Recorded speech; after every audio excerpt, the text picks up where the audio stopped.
আসসালামু আলাইকুম ওয়া রাহমাতুল্লাহি ওয়া বারাকাতুহু। দূরে কাছে দেশে বিদেশে যেখানে আছেন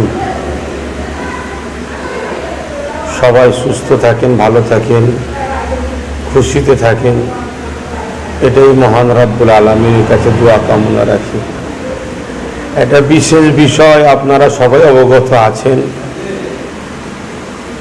আলা হযরত আশিকে রাসূল সুলতানুল আইজিন জুলফিকার সিদ্দিকী আল কুরাইশি ছোট হুজুর পীর কেবলা রহমাতুল্লাহ আলাইহে আমার ছোট দাদুজান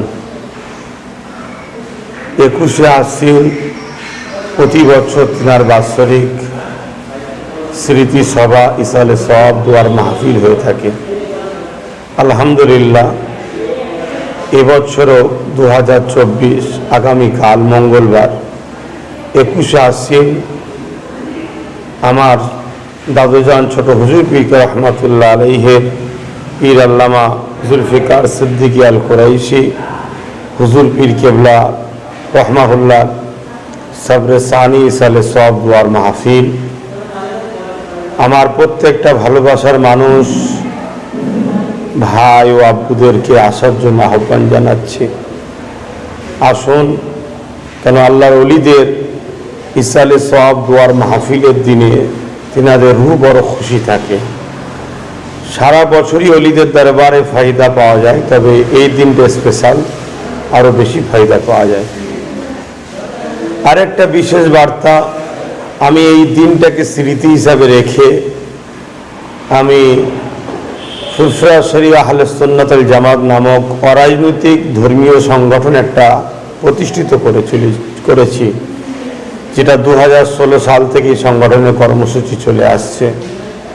ধর্মপ্রেম, মানবপ্রেম, দেশপ্রেমের মাধ্যম দিয়ে এই সংগঠনের মূল লক্ষ্য।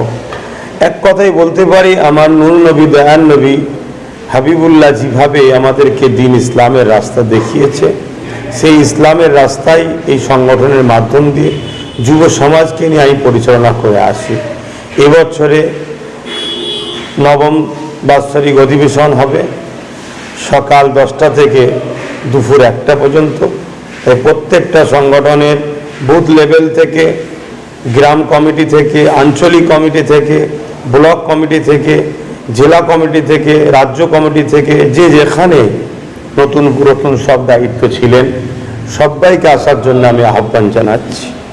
এটা দায়িত্ব মনে করে প্রত্যেকে আসবেন। সকাল 10টার মধ্যে 1টা পর্যন্ত প্রোগ্রাম, তারপরে আপনাদের জন্য অতিথি আপ্যায়ন মেহমানদারির ব্যবস্থাও আছে, আপনারা সকলে আসবেন। আমার প্রত্যেকটা ভালোবাসার মানুষ, আসুন সকলে আমরা আগামী দিন কিভাবে চলব সেই নিয়ে আমরা একটা নতুন প্ল্যান পরিকল্পনা তৈরি করে আহলে সুন্নাত ওয়াল জামাতের মাধ্যম দিয়ে আগামী দিন আমাদের চলার পথ শুরু করব। আল্লাহ আমাদের এই স্বপ্নকে, আশাকে, এই প্রোগ্রামকে কামিয়াবি করুক, সাকসেসফুল করুক।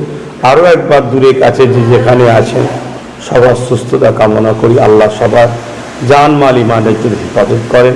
আমার দেশকেও আল্লাহ সার্বিক দিক দিয়ে সুন্দর ভালো রাখেন। সকলে সুস্থ থাকেন, ভালো থাকেন। আল্লাহ হাফেজ।